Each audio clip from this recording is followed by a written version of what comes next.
বাবা টিল্লু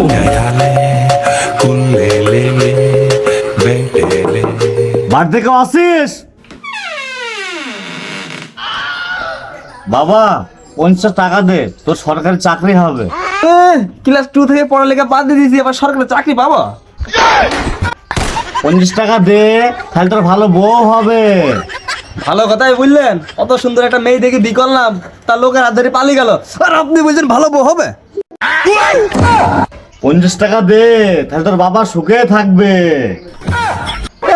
আমার বাপ 8 বছর ধরে জেলে আছে, কি করে সুখে থাকবে? কি যে বলি, আমি দোয়া করে যাচ্ছি বচ্চ, 50 টাকা দে, তুই জান্নাতবাসী হবি। জান্নাত? আমি তো দুদিনের ছুটি পাইছি, তা ঘুরতে এসছি।